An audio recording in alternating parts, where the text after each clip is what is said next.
one day, this nation will rise up and live out the true meaning of its creed. We hold these truths to be self-evident, that all men are created equal. As a result of the kind of constitution that we have, it was wrong, just out of pure logic, for black people to be discriminated against solely on the basis of color. The 1964 and 65 Civil Rights Act was clearly something that needed to be done in order to hold up the whole notion of justice in our country.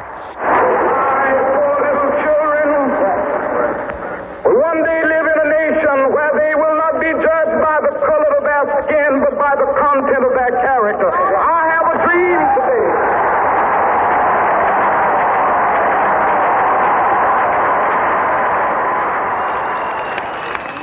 today. Again, to paraphrase Dr. King, I may not get there with you, but someday we shall enter the promised land where men and women will not be judged by their sexual desires, but by the content of their character.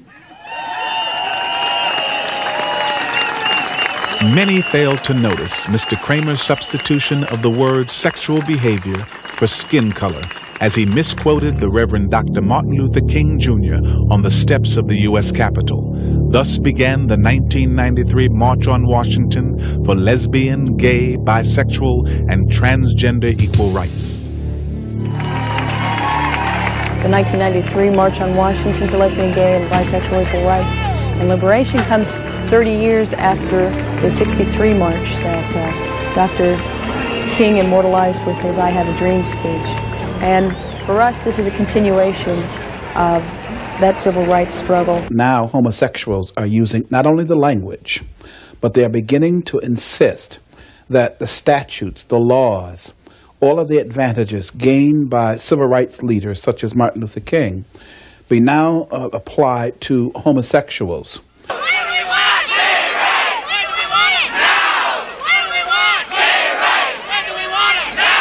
We are an emerging, sort of the emerging latest great civil rights movement of the 90s. Gay rights now! Gay rights now! Currently, there is a movement in this country that threatens to undermine and belittle the entire civil rights effort of the 1960s. Homosexuals have equal rights under the First Amendment, the 14th Amendment, and the state constitution of every state in which they reside. But the issue here today is special rights. It's special category of protection. They want to be elevated from a behavior-based lifestyle to a true minority status that would give them special rights. Once we get our rights, we want to have fun.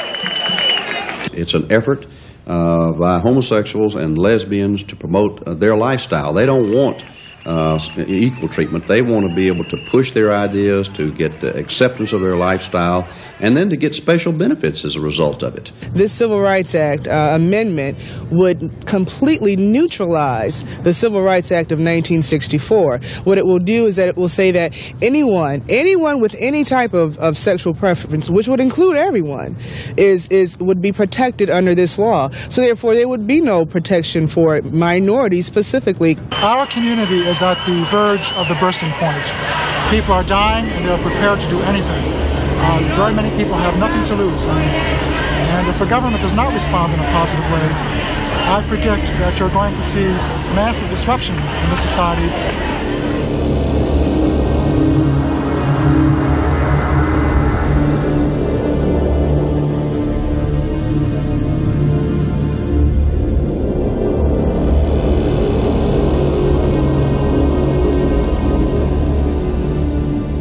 According to the U.S. Supreme Court, any person seeking protected minority class status must satisfy 3 elements: immutable characteristics like race and gender, financial discrimination, and political weakness. The group must be clearly identified by unchangeable physical characteristics such as skin color or gender that defines them as an insular and discrete group. As a white male, I have no rights whatsoever other than what is shared with everybody else. we have granted certain rights to take care of past discrimination, invidious discrimination based on such things as race or on gender. But it seems to me that, again, these are benign characteristics having nothing to do with behavior. Minorities have come in and said, we resent the homosexual community comparing the skin color to that kind of lifestyle. The skin color is not something we could control, but homosexuality is a preference. It is something that can be dealt with, can be controlled. Homosexuality is a lifestyle, and the Hispanic community is an ethnic group. The Hispanic community does not want to be compared with homosexuals. Government has no business putting a stamp of approval on a behavior-based group, let alone elevate it to full minority status. The high-handed attempt on the part of gay and lesbian movements to hijack the 1964 Civil Rights Act in order to try to give national credence to their moral lifestyle is an offense to Black America. There are few people willing to stand up and rebut this whole notion that there is any kind of comparison to the sexuality of homosexuals and the skin tone of black people. It is a horrendous lie. Black people are not born choosing to be black. But homosexuals, on the other hand, despite what all of them seem to want to indicate to us, choose their homosexual lifestyles. The group must have suffered a history of discrimination resulting in the lack of ability to earn an average mean income, obtain an adequate education, or enjoy cultural opportunities. Compare these results of a nationwide survey reported in the Wall Street Journal between homosexuals and African Americans regarding average household incomes, percentage of college graduates, percentage of those holding professional managerial positions, percentage of those who have taken overseas vacations. Have either African Americans or homosexuals ever been denied the right to vote? Ever faced legal segregation? Ever denied access by law to public drinking fountains and restrooms? Ever denied by law access to businesses and restaurants? Their high income, their education, their current status in society compared to the mean or the median income in minority families today, I mean, it's just, there's no comparison. So for them to want protection under this law and to try to further beat down the minorities and further lessen their chances of equal protection and equal chances at jobs, I just think is ludicrous.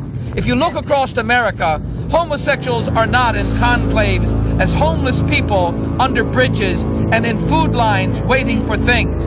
These are high-income people who want to push their agenda. I think that it really flaunts and makes a mockery of other legitimate civil rights that people have worked for years. And to give this kind of recognition is going to undermine all kinds of laws that are already on the books, and it's going to hurt a lot of people that deserve these protections. The group must demonstrate that they are politically powerless. In the 1992 elections, the homosexual community claimed to have donated $3.4 million to Clinton's campaign and supplied many other campaigns with volunteers and contributions, making them one of the most financially powerful political forces today. Their political power was further evidenced by the appointment of militant lesbian activist Roberta Achtenberg as the nation's top fair housing official. The homosexual lobbyists, the homosexual groups in this country are well-funded, well-connected to powerful politicians. Well, we're a powerful voting force now. I think that we have a pretty solid role in the Democratic Party. We have friends in Congress. We have more support on Congress than non-supporters. There are many people that come out repeatedly in the D.C. city government. All of the city council members have come out repeatedly in favor of gay rights.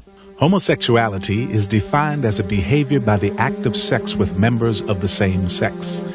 It does not qualify for minority status classification because behavior or conduct is irrelevant.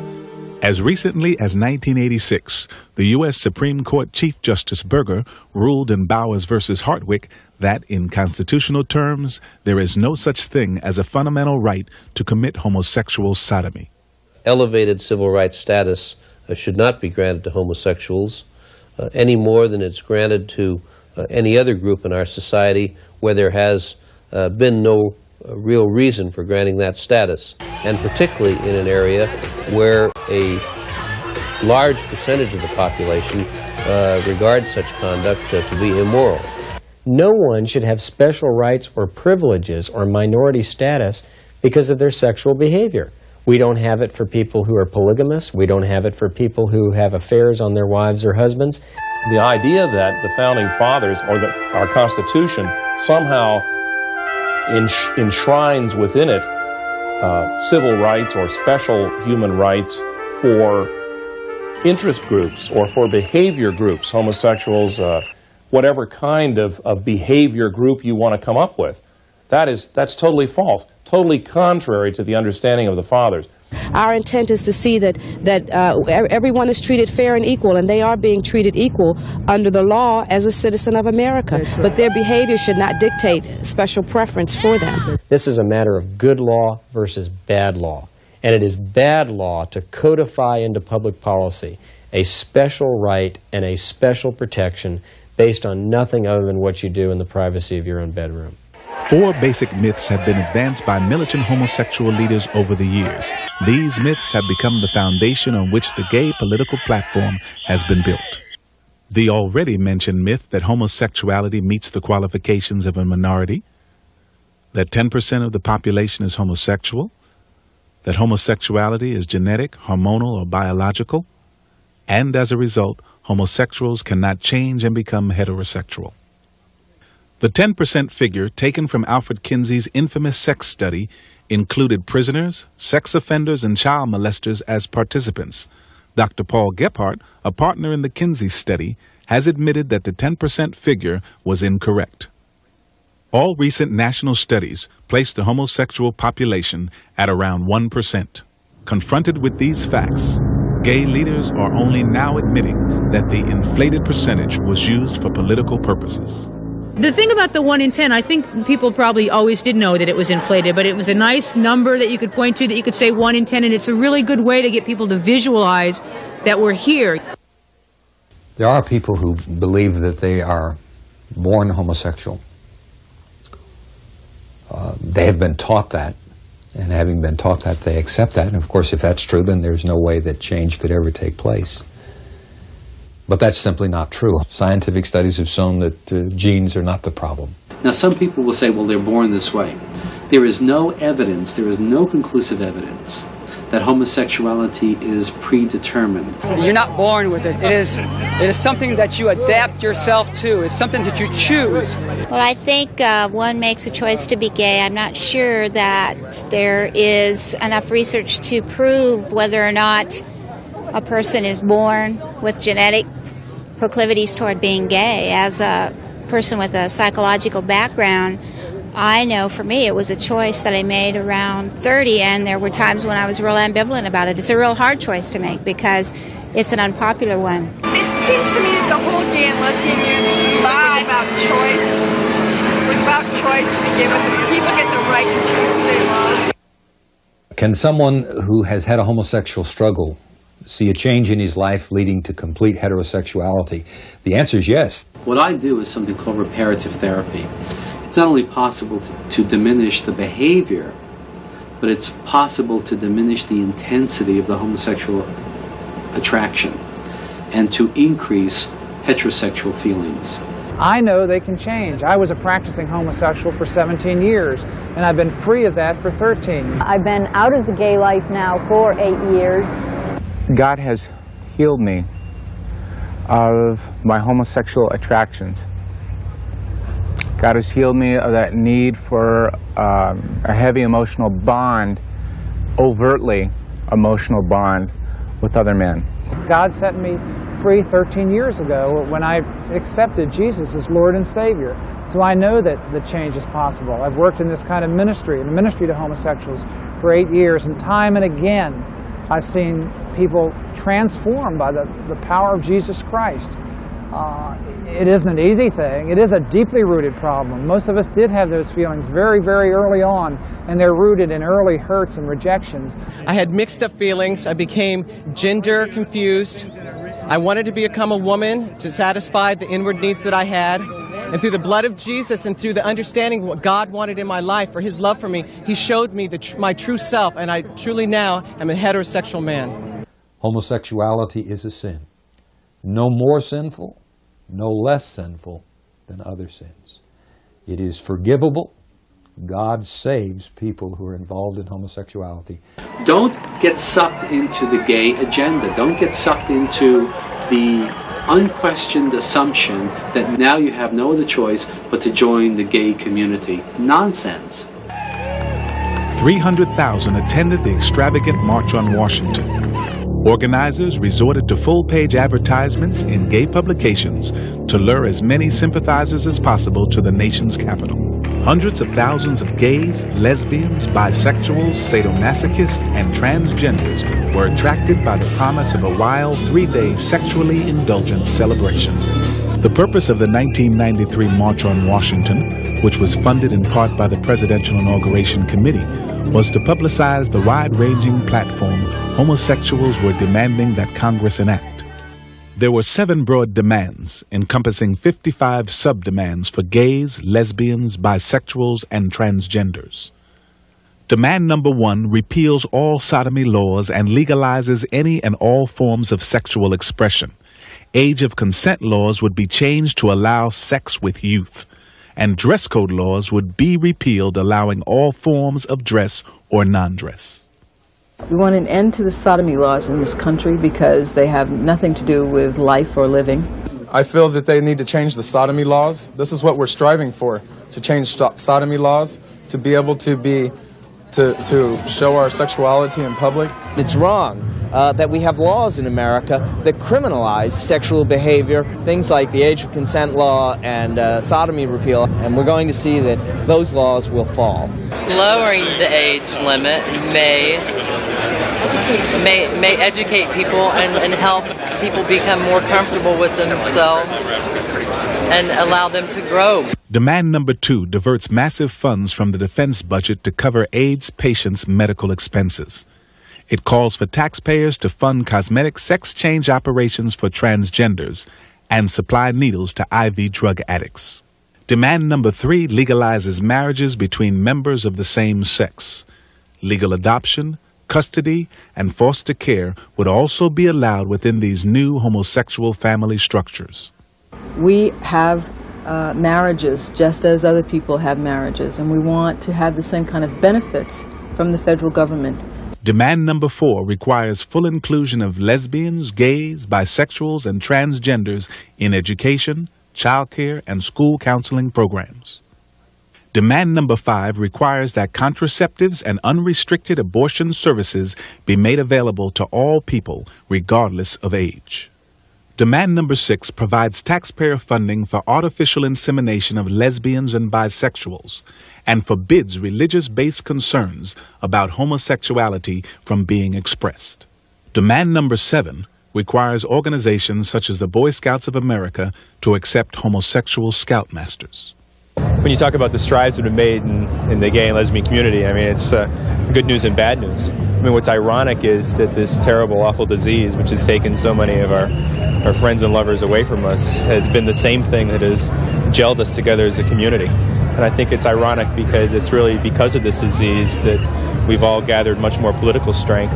We've had over 100 co-sponsors of the federal lesbian and gay civil rights bill the last session of Congress, so we have a lot of people that I think we can consider our friends. Kennedy is one of the main forefront people as far as pushing that bill through. We have certainly increased the number of our friends in Congress. We've got more energy, more resources, more people with a much higher level of optimism. We've got to keep moving people into office on every level. We cannot step back for a minute. We've got to keep our constituents not for a minute believing that now is the time to lay back. Now is not the time to lay back. We got to move our agenda while we've got a window of opportunity. We've had some big legislative successes over the last few years, including the passage of the Hate Crime Statistics Act and the Americans with Disabilities Act. And we believe it's time to pass a federal lesbian and gay civil rights bill. We all know we're going to see an executive order see a civil rights bill in the very near future. We're here to demonstrate that the queer community in the United States is united, and we're going to do everything that we can in order to make sure that we get the legislative power that we deserve. The government does not respond. We are going to make the government respond. They keep with us, then maybe we're going to have to start throwing bombs to make them stop. We're young, we're queer, we're gonna rule the world. We're young, we're queer, we're gonna rule the world. These guys are on the move. They're not only staying with the military and the Supreme Court and the House and the Senate, but they're coming into the states, and they're trying to put in laws at the city level, at the community level, at the county level, at the state level. And make no mistake about it, we will not stop until we have achieved our freedom, our justice, and our pursuit of happiness.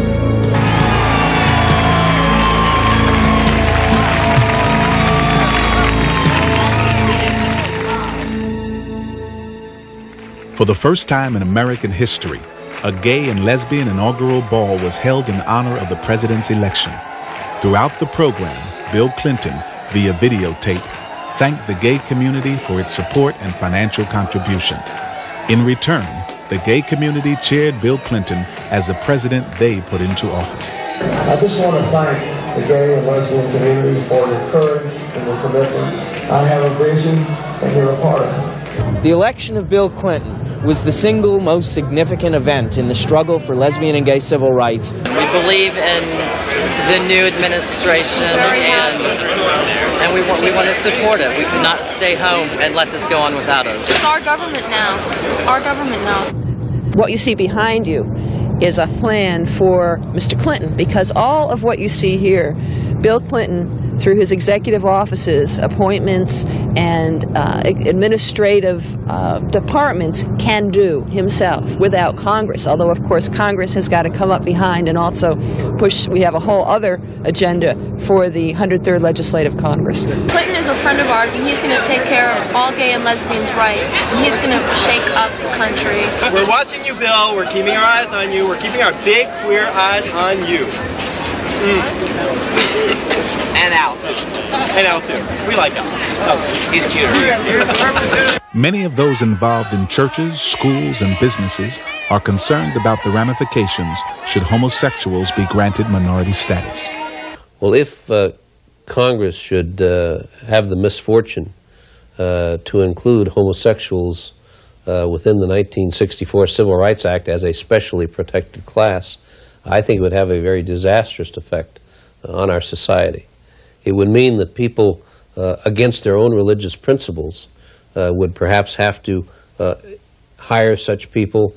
You're going to see government using the force of law to say to you in your business, you're going to have to hire this person because he is a homosexual.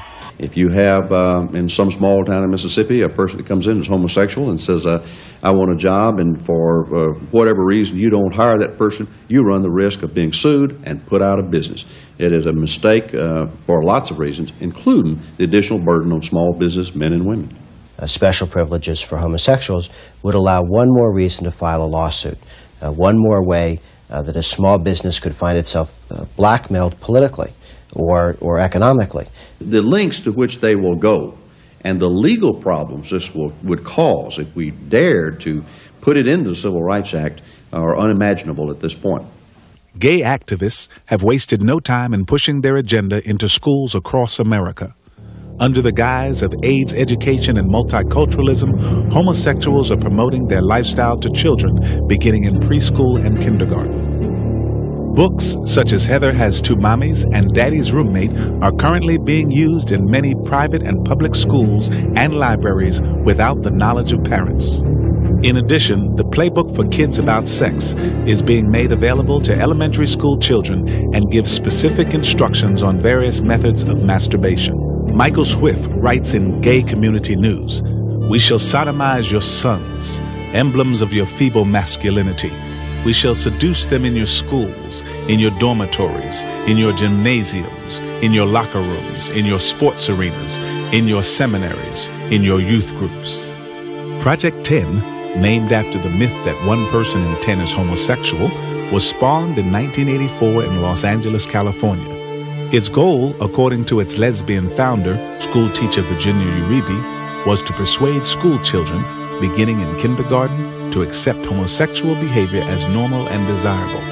For her efforts, Uribe was given the Award for Creative Leadership in Human Rights by the National Education Association. The state courts must be used to force the school districts to disseminate accurate information about homosexuality.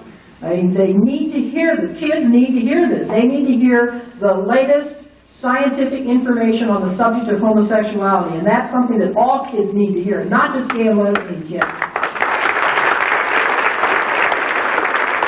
Starting from kindergarten, again, and working its way all the way through high school. This idea of talking about it one time in high school, well, we know that doesn't work. We need to start tackling this at the very early ages. We're an organization of gay and lesbian teachers working against homophobia in schools. One of the things that sex education does in the public schools is to tell the kids that there is no difference between homosexual lifestyle and heterosexual lifestyle. The aim of that is basically to break down any type of what they would call prejudice against the homosexual lifestyle.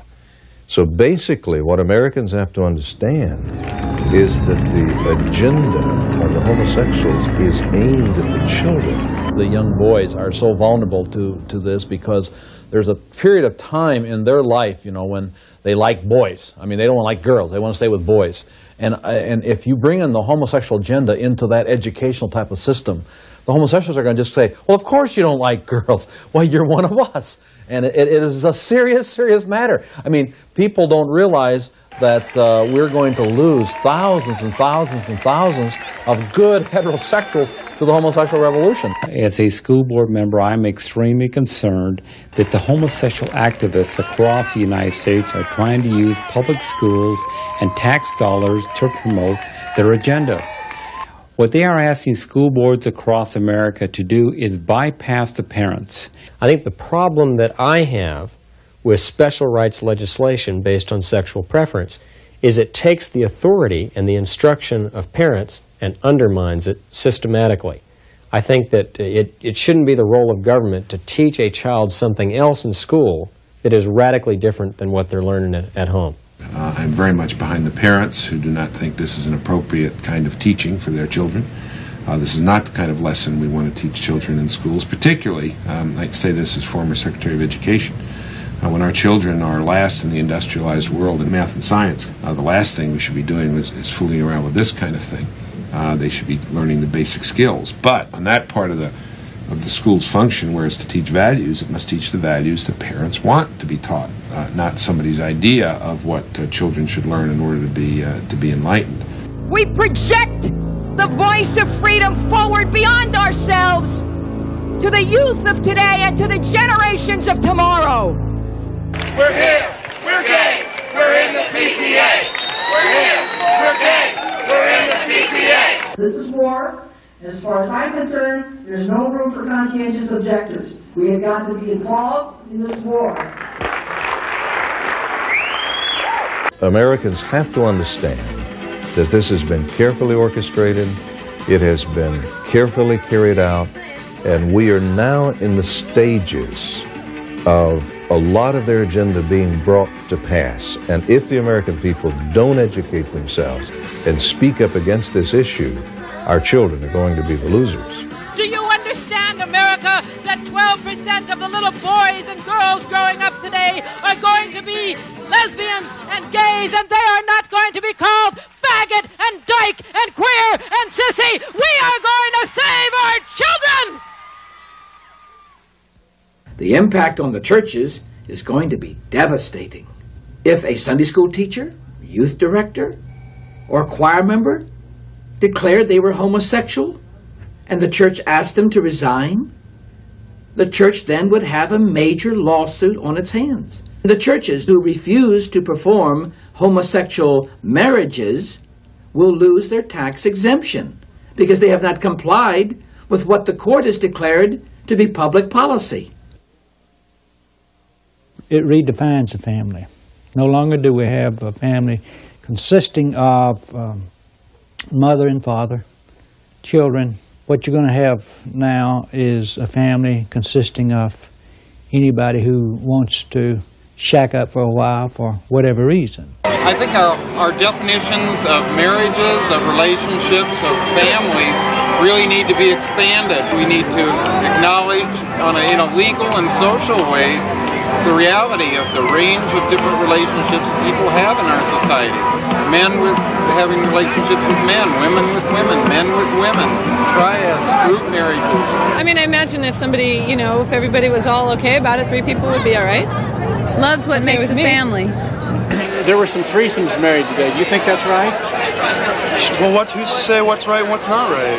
I think that's what this whole thing is about. It was their choice. I can't impose my values on someone else. If it's right for them, then I think that's great. This is a movement that is mobilized, that has shown, while the right wing accuses us of being anti-family, has shown that we know incredibly well how to build family. This is Eliza. She's 2.5. We adopted her in Minnesota.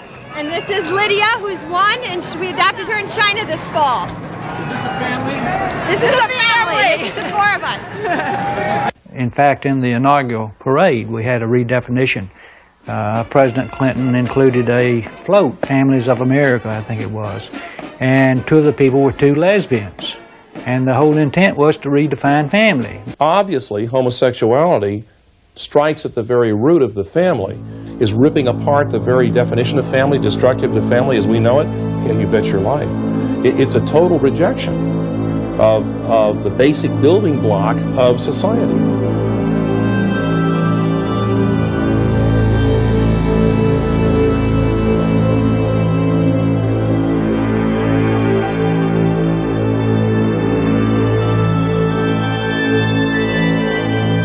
Due to the media's support of the homosexual agenda, the average American has been kept from learning about the dark realities entrenched in the homosexual lifestyle.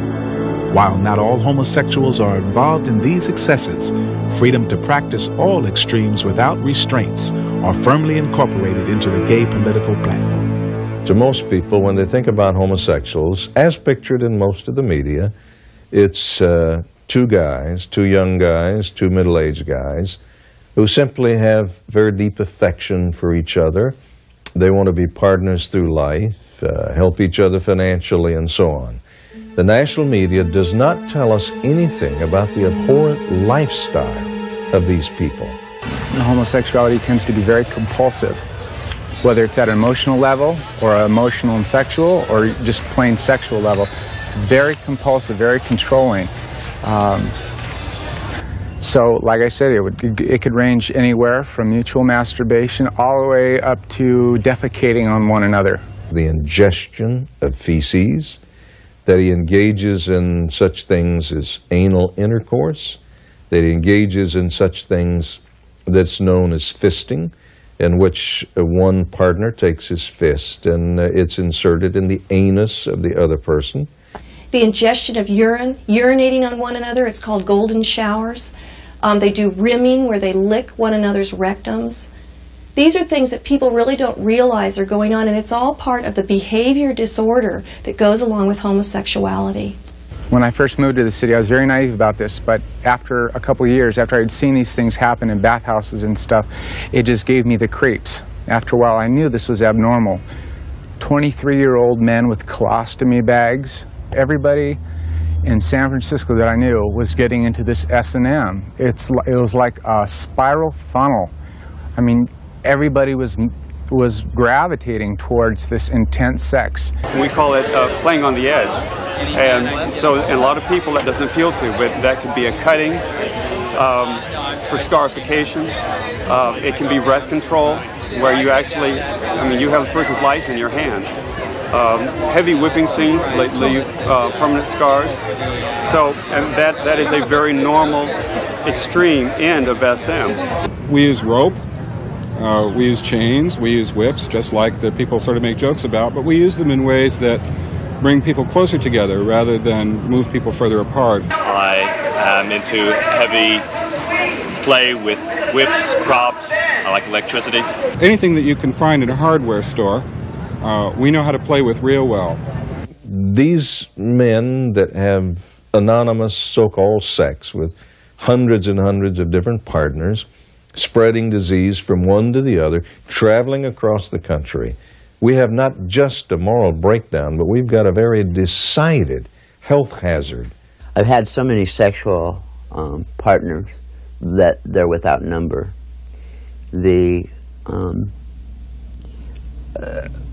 At one point, I know that one night I had at least 50 different partners in one night. I was more normal as opposed to an exception to the rule. According to the British Journal of Sexual Medicine, homosexuals are 18 times more likely than heterosexuals to have sex with an underage person. In Riverside, California, outraged parents are concerned about the well-being of their children here at this public park where homosexuals openly practice sex acts in broad daylight. The average is between 100 and 150 men a day that walk down this bike path, one at a time, wearing different clothing according to their sexual perversion. And they take the dirt paths off into the brush, they meet one another, and they do their sexual perversions right there in the open. They're in there for an average of 15 to 20 minutes. Then they come out one at a time to walk into the park with the children. I've seen them talking with the children. I've seen them approach children. If it was a heterosexual problem, it would be taken care of and it wouldn't be permitted. However, because these are homosexuals and so many rights and privileges and ordinances, city ordinances, have been provided that protect them, all of the agencies are afraid and fearful to take any action against them. If you give homosexuals special rights in America, first of all, you've opened Pandora's box to every deviant behavior group logically being able to line up and bang on the same door and insist on special rights for themselves. You have totally destroyed, really, a realistic understanding of human rights. Homosexuals today should not be discriminated against in ordinary conduct and generally are not. They're entitled to the same constitutional rights of free speech. If anything, they have used free speech to the point where their conduct is probably offensive to most people. The church, the state, hormones will decide my fate. The church, the state, hormones will decide my fate. All of these groups, the sadomasochists, the pedophiles, the transsexuals, all were marching in the gay rights parade. The gay agenda is to have sex in any way you please. We will not be able to live within this country as full human beings until we have the right to love whom we love, when we love, and where we love. And I have tremendous fears of the resulting society that will emerge if Americans, black and whites, do not stand up to this one push that's being made in our country today. The notion that we can be indifferent toward homosexuality or heterosexuality, that it's just a flip of the coin, is really a very backward notion. No society can survive, obviously, unless it comes full forward in favor of heterosexuality. And no society in its right mind would do anything but that. That doesn't mean one is one bashes homosexuals or is cruel or seeks to wreak vengeance on them. What it does mean is that one is very clear about what the preferred style of life is. The whole understanding of constitutional government in America is based on a biblical heritage. John Adams, our second president, said, "Our Constitution was designed only for a moral and religious people. It is wholly inadequate for the government of any other." James Madison, the chief architect of our Constitution, puts it like this: "We have staked the whole of our political institutions on the capacity of mankind to govern themselves according to the Ten Commandments of God." The problem today is we've lost our understanding of that because we really do not understand constitutionally what America was built on, because we've lost the understanding of the biblical basis for that Constitution. And that is really the core of the crisis. So until really there is a change in the hearts of the American people, the representatives of the American people, cannot be expected to change. It's totally naive and illogical of us to expect our representatives to force us to get moral. I don't know what you want to call it family values, moral values, but values are very important. I think that's what made America great. And this will be one further degradation of our great country.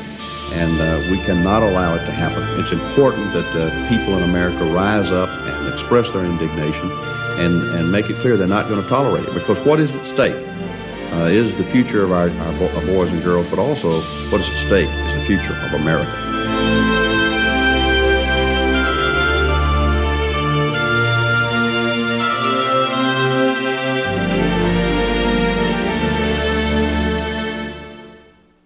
I didn't have a strong sense of a male role model in my life. My school years were basically hell on earth. From the age of about 5 years old till a senior in high school, I can best describe my upbringing as being one of insecurity. I was the butt of most people's jokes in school growing up. When I was a kid, I was very much a tomboy. I got made fun of a lot. I was teased by my peers a lot. I used to take ballet lessons and all sorts of things when I was a little girl up to the age of about 4. And at that point I was sexually violated by a teenage boy. When I went through puberty, the longings for male love and the genuine need for male attention that I had inside, which I feel is common to boys and girls growing up, became sexualized. My mind correlated femininity with abuse or violation, and therefore I was to reject anything that put me at risk. And so I promoted more activities in my life that were more masculine. And I was very attracted to the masculine sort of lifestyle of being in the military and wearing a uniform and that sort of thing. So I joined the Army at 18. And sure enough, my whole company was full of lesbians. From the captain on down to privates, I mean, there was lots of lesbians. And that's when I had my first lesbian lover. My last year in high school, I invested in dating 3 boys at one time and tried to fit the norm, but it just didn't fit. I didn't have it in me. There was no real connection emotionally with the men. And then at that point, my first year in college, I decided that I was a lesbian, I was gay. I was doomed from the first time I walked into a gay bar. There was such a magnetic pull, such a drive to go in there, I don't think I could have turned back even if I had wanted to. And because I wasn't raised with any Christian influence in my life, I didn't have a big standard of moral values, of what was right and what was wrong. And when I went into the gay bar, I really found people that I felt I could be comfortable with, people that I was just like. No longer was I the misfit. Went from one lover to the next, looking for the perfect lover. I really wanted to find somebody I could spend the rest of my life with and sort of emulate, heterosexuality as far as marriage and getting a house together and settling down. That was really my heart's desire. And I just really wanted to be loved. I wanted to find someone that would stay with me and be with me for the rest of my life. And however, in the midst of all this, I did have some conviction that homosexuality perhaps wasn't God's will. I had actually read it in the Bible one time and it really horrified me. The thought that I might not go to heaven really horrified me. And because I was willing to do whatever I needed to find love and acceptance, I was willing to become a drag queen. And really for the last 4 years of my homosexuality, I was involved in the world of female impersonation. A very good friend of mine who was still in the Navy at that time, the Naval Investigative Service had gone through the barracks on one of their searches for drugs and they'd found her diary. And in her diary she talked about her lover. Well, they called her in and they questioned her and she admitted that she was indeed a lesbian, and so they decided they were going to discharge her as a lesbian. 2 or 3 weeks before that, we had gone to the first gay and lesbian march in Washington, D.C. And I had spent 3 days listening to people talking about gay rights, and I had gotten really pumped up from that. So my idea was we're going to go on base, and I was going to throw this Molotov cocktail at the Naval Investigative Service building just to make a show of things, just to show them that we were angry, that someone was mad at them. Well, as it turned out, we went on base and things got really carried away And we ended up burning down the Naval Investigative Service building. I was discovering how lonely I was, always looking for Mr. Right to come along on a white horse to sweep me off my feet, that we could have the house with the picket fence and the golden retriever, and I just found that Prince Charming never was going to ride by. They tried me, and they found me guilty, and they sentenced me to 7 years in prison.